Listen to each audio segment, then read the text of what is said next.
If you ever wondered whether that's difficult for a horse, most racehorses can go sideways just fine, thank you. In fact, when they're being ponied, they have to. They usually have their head over towards the pony that's holding them.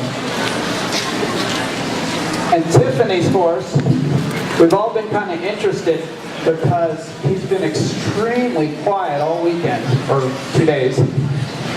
And even to the point that Bev Strauss from Mid-Atlantic, who brought him here, took his temperature this morning to make sure he was okay, which he is.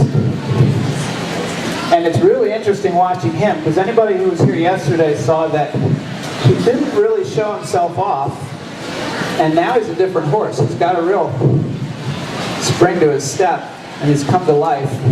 Actually, Eric described him as maybe a bit of a sleeper, really quiet, but that he was going to surprise us when he went to work. And I'm kind of watching him thinking, I sure hope that other horse, High Level, is sound soon so that this horse can come to my farm. He's nice and tall and might fit me. But actually, you can see that Tiffany's using a lot of lead.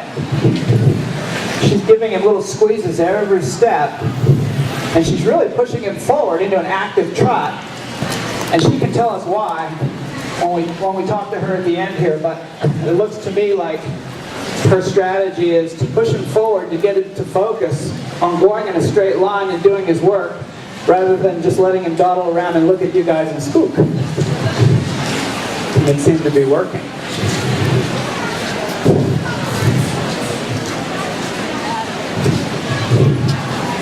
How you doing, Carrie? You gonna be able to get him to go straight by the end of this, you think? Yeah?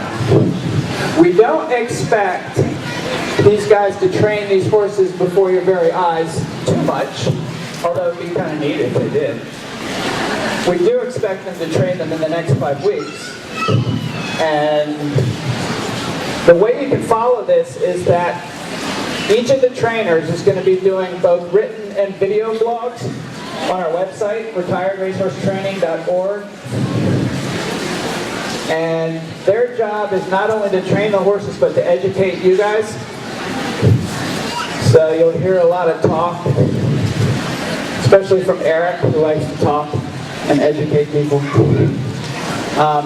about their strategies. And you can watch and you can figure out whose methods you like the best. And then you're going to get to vote online for who you like the best, the trainers. You're supposed to vote for the trainers, not the horses. We might let you vote for the horses too, but... And then when we go to the Pennsylvania Expo, we're hoping that we can make the technical side of it work so that there's a live video stream if you can't make it, and you can vote anytime during the trainer challenge, but just once, hopefully.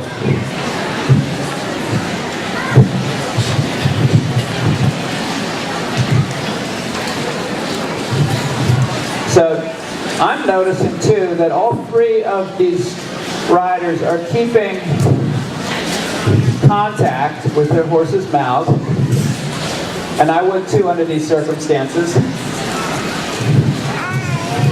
All 3 of these horses are going a little bit with their heads up, and I don't think the trainers are too concerned about that at this point, but they can tell us when they get off and talk.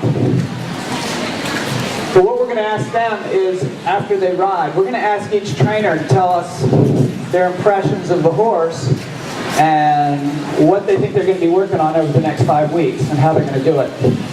Then we're going to ask our judges over there to comment on what they're seeing with each horse and what the trainers are saying, and give some advice for what they should be doing over the next 5 weeks.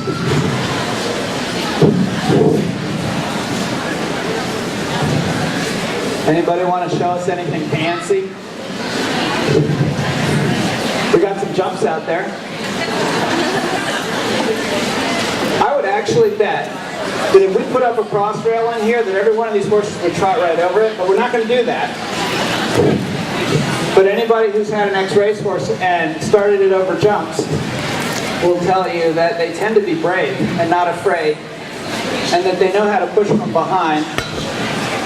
And even though they might jump a little flat and end up pretty far across the other side of the jump the first couple times, that it's pretty natural for them.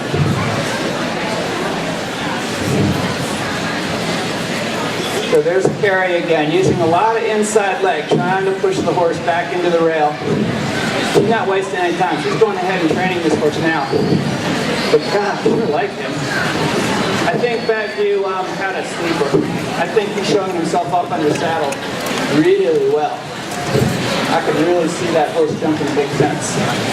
Doing 11 as well. Carrie seems to have gotten Tempest going a little bit straighter. And it seems that most of his issue, she'll tell us, is that he's just looking at y'all. He's not a stupid horse. I'd be looking too. In fact, I am looking too. But the nice thing is that he's trotting in a rhythm now. A little less tense than he was. And you always know that you're doing well if they relax as they work. If they get more and more tense, then something's going wrong. And I think all three of these horses are getting more settled in and relaxed as they go. I'm going to ask the trainers whether they think it makes sense to canter their horse or not, or whether they'd rather just leave it at the walk and the trot. Louder? Louder. Yeah, I can't talk that much. I'm afraid I'm going to scare the horses if I talk loud. One at a time. Of course, Pat. I'm stupid? Yeah. Oh, look at that. We've already got one canter. Yeah. Okay, why don't we let her canter on the outside and you guys can wander around in the middle here. Oh my God, look at this horse's canter. Holy moly. Tiffany might not soak that horse's foot after all. But she might want to keep this one. Look, he does 110 behind. My God, look at that canter. Holy moly. You know, this ring is like 60 feet by 120 feet. It is small.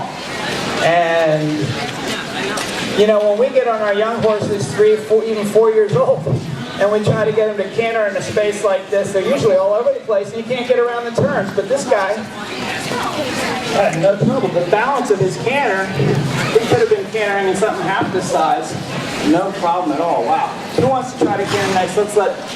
Who wants to? You want to go next? Okay. Yeah, let that guy get moving before he gets bored.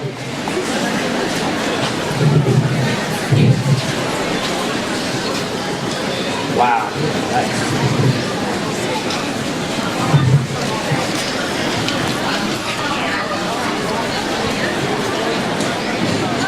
Boy.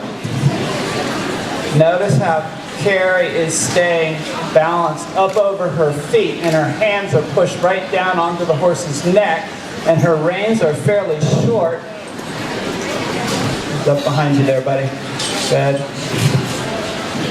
You do not see her sitting and driving to make her horse canter, because he's probably got a fairly tight little back, like a drum, from running. And he's used to having his rider up out of the saddle, balanced over their feet, with their hands down and set and stable like that. And so he's pretty comfortable. And she probably won't really sit down on his back for quite a while. So I think she's smiling. You can let him trot and walk. Give him a pat if you like. Let him walk, and then we'll let Eric canter. You happy? That was good. Man, we got some nice horses.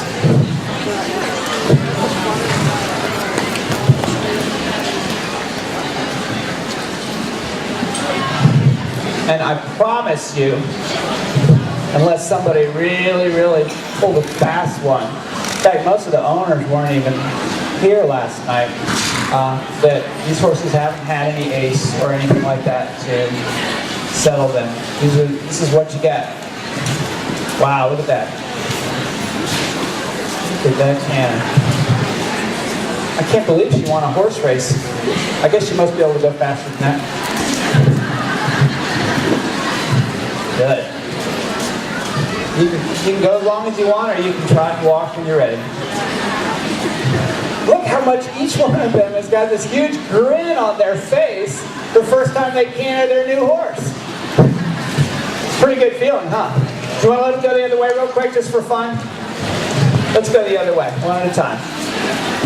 Oh, by the way, they all went on their right lead the first time, didn't they? No trouble getting their leads. Partly because their riders know what they're doing and they're really well balanced, and they let them pick it up naturally the first time. But, you know, you hear, oh, well, racehorses don't know how to go on their right lead. They all just proved that wrong. Watch them not go on their left lead. Actually, racehorses do flying changes. They try to teach them to go on their right lead on the straightaway and their left lead on the turn. Some of them are better about it than others. Wow, this one does it both ways. Good lordy. You want to do a 10-meter circle? Okay. Ooh, 20-meter circle. Holy moly. You could enter him in his first event in the first 5 weeks.